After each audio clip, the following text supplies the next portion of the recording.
our fourth week, and I wasn't here last week.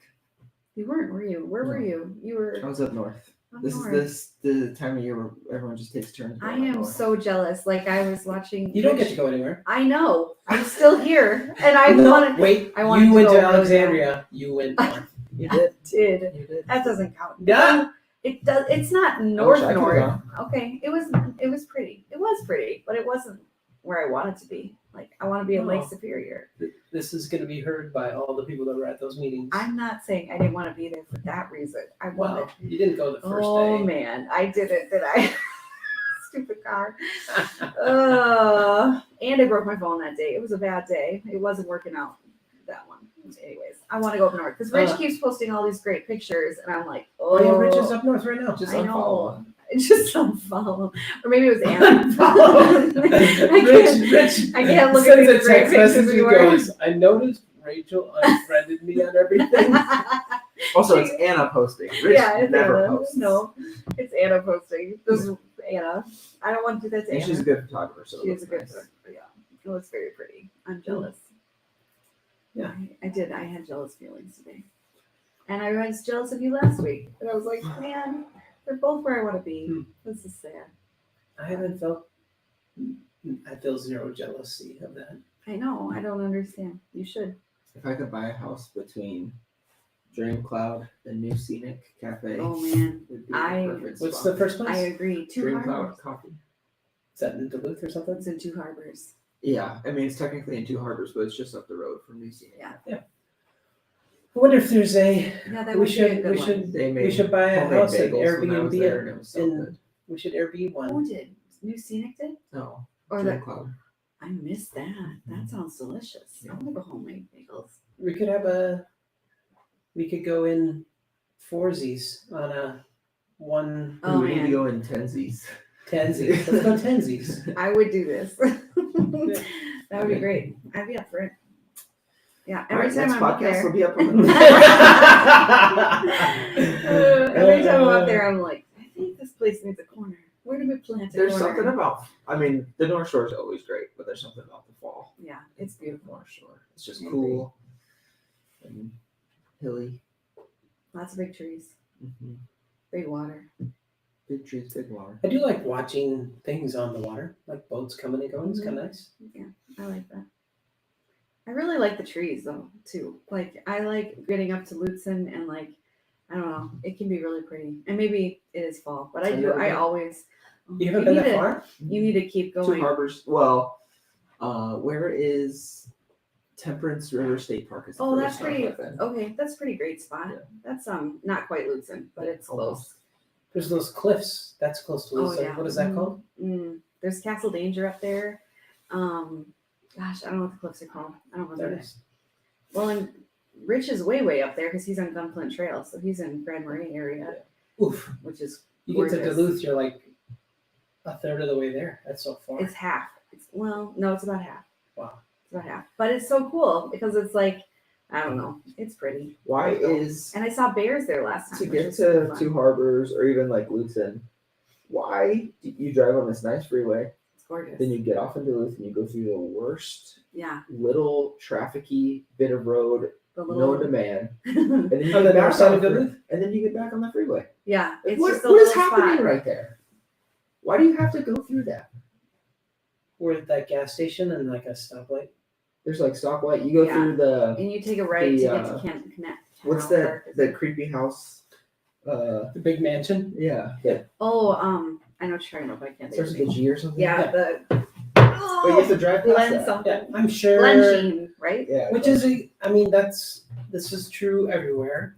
This is true we're in the 100th iteration of what's happening in Uptown and Dinkytown and North, and St. Anthony, Maine, all that stuff is that everybody had a good plan of how it should be, how to make the roads, streets through, and it's just weird. You go 4-lane highway to a 2-lane road with the max Yeah. speed limit 30 miles an hour, and then you're back on a 4-lane highway. Yeah. Like what? I don't. Well, and it turns into 61. Is it right there, or is it further north that it turns? it'd be tough to, if you lived right there, just to cross the street and stuff with all that traffic. Mhm. as we do. There's such beautiful places that people live right there, but that is a trafficy, Yeah, it's a busy all the terrible time spot. road. Yeah. Which is weird. But Yeah. Speaking of choosing where you live, like one of our neighbors was telling me, oh, it's been so loud lately and stuff. And I'm like, I don't know if I've heard noise. anything Yeah. ever. We do live in our building. We don't share like a common hallway. We do share the lobby, or have a doorway to the lobby. But so I'm sure there are places in our building that are loud or whatever. But it's like if you can always find something to complain about. I guess is the point Yeah. I'm making. And Yeah. But also, I think you can also just embrace it. Yeah. It's like your street. You could complain about, man, there's trees on the street. I hate it. No, that's not what you would say. No. When I was biking here this morning, I thought these streets in Northeast are beautiful, except they have 1,000 cars parked on the street. And so I just like it's trees Mhm. touching in the middle, these cute little houses, and then just rows of cars. But that's just how it is. at least they're wide. They're wide. It's so Yeah, much wider wide. than Uptown. You know, I was with having most of Hennepin closed, especially going north. You have to go through that neighborhood. Yep. And even with no snow on the ground, you have to take turns a lot of times. Yeah, which is what's going to happen when it snows. Oh my goodness. It's yeah. gonna be bad. We're not used to it because I feel like last year kind of ruined me. Like I'm not prepared at all for snow this year. And Last year they predicted it was going to be a low snow, mild winter. and they were And this accurate. year they predict it's going to be cold and extra snow. Yeah, we're getting the back up. It's so great. I love snow in the city. I do too. It's pretty. Yeah, I don't always love it when it gets down to one lane though. I would Because really they like never- if it was like a week or two. If it was less, it'd be wonderful. It's the longest season ever It is for long. some reason. I always think of going up north in the winter, and that kind of stresses me out. Like going to Duluth on all those hills because it's so hilly, and I'm sure they're prepared. But man, that's a lot of snow Oh, to I deal don't with. know. Maybe they're prepared. I I don't know mean, if you yeah. really can be if it's. Yeah. Yeah. I mean, we're like as a state, we're so much more prepared than anywhere else. Like in Washington, hilly spots, it's just a mess because it's like Usually. 1 inch and nobody can go anywhere. I always want to drive home in the winter, but then there's just so many California. variables. Oh yeah, right? There's just so much between here and there that can be not great. Yeah. It could be totally fine. Well, you'd Yeah, have to like it's have okay. chains and be prepared for weird spots. I like those. I've Go south and I've feel gone over chains. many. Oh, that's true. I've gone through a bunch of different mountain passes in the winter where it says chains required. Like, Well, how required? how required. Never needed them. Oh, really? In Wow. California, if it says chains required, they will not let you go. Yeah, I was thinking about like There's Snoqualmie. inspections. Oh, we yeah. we had one a youth group going skiing moment where we drove through. We're in the New Mexico Rockies. That I don't know how everybody survives somehow by grace. When you're driving on these roads that in the day when it's sunny and clear, you're like, wow, it's crazy they don't have any guardrails on these Yeah. roads, Yeah. such as these cliffs and stuff. And we were driving on this, like, barely can see snowing so hard. You can- Oh my the word. road was there was no tracks or anything. You're just driving on the road and you're just like, and This is we're terrifying. there, This and is you a go, terrifying you can't. story. I mean, I guess the option, which isn't great, was to just put it in park and just sit there, get Yeah. snowed in. No. That's not a great If option. you can move, you should keep moving. Yeah, so we just creeped along at like 15 miles an hour, Yeah. which on that drive it was like a 6-hour drive, and the first 3/4 of it takes 3 hours, and then it's 3 hours to just go Oh, zigging, my and so it word. was just snow, and Oh. we lived. It was great. Everybody lived. Uh, We got there so late. yeah, I bet. That sounds I terrifying. heard some. Yeah, I've been on some snowy passes. It's fun. Opportunity for bad decisions. That was also the trip where I skied that whole next day with the van keys in my pocket, and at the end of the day, I went, "There aren't any keys in my pocket." Oh no. Here. That's, Yeah. And so that was the most Bundy thing I could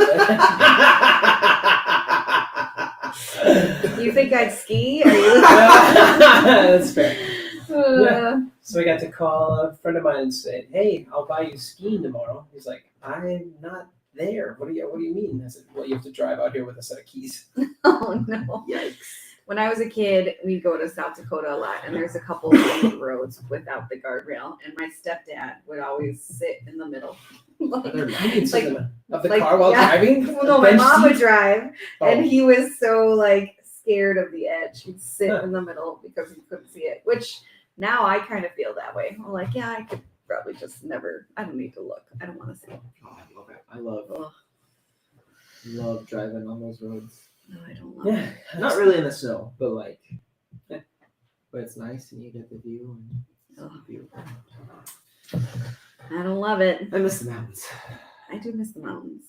You're scared of them. I mean, I don't want to drive it. I don't need to, but I like to look. Well, Oh, today, Peter in 2 Peter chapter 3, starting at the first half of this chapter. Yeah. He again, the focus of this letter is the distraction of bad advice givers or false prophets, and as he comes to the conclusion, next week we'll wrap up this letter. But this week he's brings up two distracting moments. Again, he alludes, or more than just alludes, to God's commands and Jesus's great commandment. Like, what a recurring theme! Like, how many times can we talk about this? yeah. But it it is radically important, and we Yeah. have to keep focus on that. And Peter here, he goes, all right, so we're supposed to love.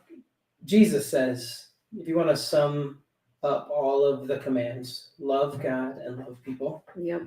And Peter says, again, you should listen to these commands. And then he says that there's distractions. And the two that he brings up is he says that there are people that heckle or, I don't know, just naysayers, shaming, whatever, just voices, people's voices.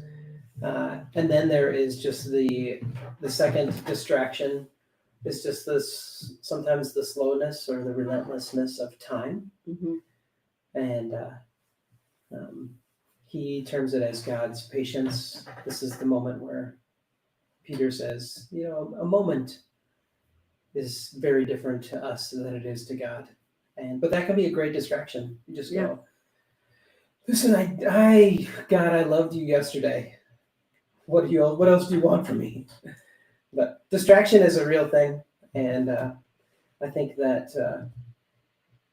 we all deal with it quite differently. Rachel, how do you deal with distraction? I live in distraction. Oh yeah, that's right. No. Yes, I do. I think that, I mean, sometimes I feel like, I don't know if I live in distraction. That sounds kind of terrible, but I do feel like so Scott made this fun little quiz, and he said rarely to a lot, and I said often or constantly to many of them. Really? And it was about distraction. Yeah. And I think that's something that I tend to do is multitask or try to do two things at the same time all the time almost to keep me interested in what I'm doing, because I can get bored really easily. But like Mike and I were talking about, if I just want to exercise for exercise's sake, sounds really boring to me. But when I'm doing an event and walking all over the world and running around like crazy, that is a much more interesting way to exercise for me. And it's I feel like even with this, it's really easy to think, okay, with this, my relationship with God and this command, it's not simple to love the Lord your God with all your heart and your mind and soul, and to love your neighbor as yourself. And I feel like there's part of me that wants to keep it exciting, but it's also sometimes it's just daily, you know, like it's just the daily part of life, the comfortable, like how do you make it a part of who you are? And so I don't know, in distraction, I think yes, I'm distracted. That was a the lot. most distracted answer ever. I'm distracted, yes. And Yes. Even in answering it, I got a little distracted. So, Hmm. do you feel distracted ever? Yeah, a lot. I don't think necessarily like on like at any specific moment, but I think like there are big things that you go, oh, that energy wasted on that was actually a distraction from what I was supposed to be doing or should have been Yeah. doing or could have been doing. Mhm. It's hard to measure what is actually a distraction and what's not for me. Yeah. Because my gut will often say like just random moments with people can feel like a distraction. Yeah. Right. Even though those are probably not Yep. always and probably are a good thing. Yeah, you and I are probably significantly more task oriented than Rachel. Yeah. I know, but I feel that like I do think I'm much more people oriented, but that's kind of the problem sometimes. It's like I know I have a list of things I need to get done, but if I see somebody I need to talk to or connect with, like that will definitely take precedence, but almost too like not too far, but also maybe too far where it's like it's hard to get the things I need to get done because I'm busy talking with people and I don't know. I'm so broken in it that the only way to make connecting with people feel like it's not a distraction is to actually have it on the to-do list. Yeah. Well, and you've said before you like doing things with people, like an Yeah. active activity, and it's like that makes it more fit in the realm of I don't know. I think the like distraction. I think for me, I think of distraction as more of like priority might be a better word for me. Is that I can have a moment where something that should be higher priority gets clouded by all the other things that are taking Mhm. priority. There isn't like I don't feel very rarely do I have a moment like I got distracted and I didn't do anything. Yeah. And not that that's actually part of my challenge as well is that I feel like distraction or I think so much is connected to doing rather than being, which isn't it's part of my temperament personality, but it's also can be an out of balance thing as well, is that it's to think that who I am is what I do. Because I wouldn't necessarily a good measure of that. Would I want that for other people? Yeah, who you are is what you do. Nah. But I can bring that to myself, and so distraction can be, it's, I'm supposed to love God and love people, and there's 700 other things that are asking for it, and like so it just gets lost in the noise. Mhm. I mean, that's to bring it to that specifically, but it goes back to the conversation or the thing we bring up all the time is knowing what to do is not the problem, but knowing what to do next is the problem. For And sure. So distraction is not necessarily meaning you're not doing anything or procrastinating. It just could be that you're doing the wrong thing at the wrong time. Yeah. Wrong And focus. Yeah, and Peter's writing to a group of people that are in incredible hardship, and so you can have like this like maybe nostalgia in the focus of it, or somehow in this you go like, okay, Peter, so here where life is really tough, and you're saying love God, love people, Mhm. and if you think back how that was done in a season when hardship wasn't for them. Hardship wasn't present, and now in the midst of hardship, it's not the same. So you can say, I can't do what I did before. Yeah. Good, exactly. But you should be, momentarily appropriate. And so I think that sometimes is like the success and failure of Peter's encouragement, the continual repetitive encouragement of Scripture, being Christ-like, is that we think about it as being like a repeated carbon copy of what was before, what we've seen in somebody else go, oh, I need to do that. And that's like, oh, no, you should be you. Or I need to do what I did before. And like, no, you should do what is appropriate now. And so that just makes the measuring very hard. And so sometimes distraction isn't just losing focus or being drowned out. Sometimes distraction can be, even aiming for the wrong thing. at the Well, wrong and I time. was thinking about, like, when you were talking about that, I was thinking, like, these people are in a hard place. And it seems like some of the distractions are, they're really almost make life easier. Or, like, not maybe life easier, but your relationship, like, you don't have to worry about whether Jesus is coming back or not, or you don't have to worry about these things. And it's like, if life is hard and you feel overwhelmed, and there's somebody that comes and says, actually, it doesn't have to be this hard. Like, this could be, you don't have to worry about all of these things. You don't have to worry about, like Peter over and over is like telling us to strive for growing closer to God and strive to goodness and knowledge and all these things, which takes some work. Like, it's not like it's just like, whatever, I can strive and do nothing about it. Like, it actually takes us doing the work. And then distractors come in and say, actually, no, you don't have to do that. Like, and you're already living in a hard moment in history. Is it just to lighten? I don't know. Like, you know what I'm saying? Like, if somebody else could figure out what I'm saying, it'd be great. But like, it's just like in this hard moment, and someone says, you don't have to strive, you don't have to do all this. Let's make it easy. What's the we do have something in the United States specifically, it's not just a Western or first world thing, is that we have this total paralysis by option. Mm-hmm. It's going into a grocery store to get ketchup, and most of the world, you go to get something like ketchup and you go, there is the ketchup. Yeah. And here we have like a third of an aisle is all these different options.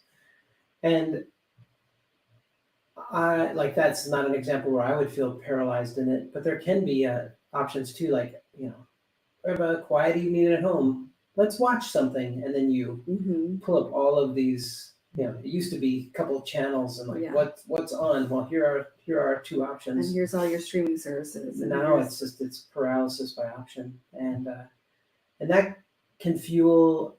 I feel like that's part of the fuel of distraction, is that and I think I'm going to try to interpret what you said. Thank you.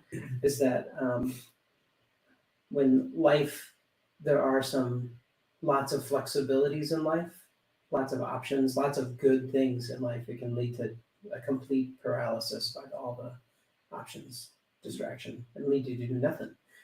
And when life is really heavy and hard, you just like, you have one option: you either hang tight and trust God in the midst of this, or you just completely let go. I think sometimes when there's so many options, it leads you to never make a commitment. And even when you do make a commitment, you don't fully commit, because there's always like something else could be better. Whether it's something else could be better. It's a job, or I think that's like the biggest issue with dating these days. Oh my gosh. There are actually too many options. Like, in the past, before all the dating apps and everything, it was like, these are the people I know, so those are my options. Well, and human So I better make history, a commitment to one. human history in a non-urban world. You, in your village, there were probably 5 or less people that were in the appropriate age range, and then some not. And you're like, okay. But when it's as easy as just doing this, then it's like, why would you ever make a commitment? There might be something else better. Yeah. That's icky. But we do it with jobs. We do it. I think we do it with our faith. I think we do it with our church community. We do it with our jobs. We do it with our friends. Like, lack of commitment is super detrimental to our lives. Yeah. Well, I think when it's hard, and you can, like, going back to distraction, like, when it's hard, you can distract yourself and not actually work through hard things. You just pretend like they don't exist. I can do that. I thought, again, this isn't necessarily completely what Peter's thought process was, but it kind of, there's some allusion again back to the greatest commandment. But Peter would have known the Proverbs well. That was been a cultural expectation. It's just that you're not only familiar with them, but like they're like etched in your heart, memorized. And one of my favorite Proverbs 4, like if you're going to start memorizing, you probably start at the beginning. So 4 chapters in, probably, again, the cultural expectation is that Peter would have this memorized. And Proverbs 4 says, let your eyes, stay straight, fixed ahead, don't turn to the right, don't turn to the left, keep your feet from doing evil. And so it's a not distracted proverb. I think a story that Peter would have heard over and over again in Jesus's ministry was Jesus sharing about his being tempted in the wilderness. The disciples weren't there, and this is in the Gospels, and so this was a story that was shared or told. And I think there's a great moment of Jesus's life where he could have turned to the right or left. Again, thinking of that proverb, is after fasting for 40 days, and the enemy comes to him and says, if you're the Son of God, you should turn these stones into bread. Just distraction moment. And Jesus kept focus, and he said, nope, live on the word of God, not on bread alone. And with that was, again, the allusion, what Jesus quoted was from Deuteronomy. This one here in the Old Testament, it's talking about manna, that God provides this bread, and God's provision of that bread to the Israelites as they were wandering in the wilderness. There was no option other than to trust God's provision. Then Peter would have remembered, thinking about that, you go to John's Gospels, and again, Jesus said very truly, I tell you, Moses gave bread from heaven, but I am the bread of life. And whoever comes to me will never go hungry. So it's like, again, in this cycle of Peter's thought process, Jesus would have also remembered Jesus saying, I am the way, the truth, and the life. No one comes to the Father except by me. And again, what is Jesus all about? He again would have said, a new command I give you, love one another. And so like thinking through all of this cumulative thought process of Peter and all these things etched in his heart, I think that for us, it's so simple to just go, I don't know, just tell me what I'm supposed to do. Okay, love God, love people, whatever. I can repeat that. I'll make a letterhead that says it or something. I don't even know what you would do with it, but but to think through why is listening to Jesus and his command such an important thing? Why would I give it credence? Why would I not be distracted from it? And if somebody comes up to me and says, here's something that I want you to give a lot of time, energy, effort, and okay, it's hard for me to be just given that. And so I think it's important for us all to process this, what is the resounding realities of Christ? What does our faith say? What does it inform us in to keep us from getting distracted? Yeah, I think it's really important to understand where people are at in their, for somebody to feel like this is important, Jesus has to mean something to them. And I feel like that's where we start. If Jesus means something to us and we are looking through that mirror, then reading this means something to us. And I feel like if I am reading this and it's calling me to love the Lord your God with all my heart, all my soul, and all my mind, it's not just that it's important, it's how do you do all this? How do I love God like that? How do I love my neighbor as myself? How do I put this into practice every day? Like, just like remembering it, like not forgetting about it. Because I think it's really easy to read this and not ever think about it again, but not think about it for a few months, and then we talk about how we keep coming back to this. Like in 1 John, we talked about this, and James, we keep coming back to this commandment like over and over again. So it's like, how do we remember it? How do we not forget that this is the commandment? And then how do we practice learning to do it? And Peter would say, on top of all of that, you got to figure those things out, and there will be things outside of you that are going to make it difficult. Really hard. Yeah. Yep. Scoffers are going to be going, what are you What's wrong with you? doing? Why are you living like this? Yeah. And then internally, the relentlessness of time and persistence and Mhm. commitment will give you enough distraction. You go, you're right. Why am I doing I knew this? that. Why am I doing this? Yeah. So Peter's brilliant in doing the external and internal distractions, putting those on the table. Mhm. And then from it again, his final conclusions or encouragements from that is you ought to live holy and godly lives. You ought to. Yeah. Even in the midst of distraction. I like it. Rich. Which is not He's here. not Oh, that's right. That'll have to be our wrap up. Do you have anything? Nope. No? See Me See you neither. guys next week. ya.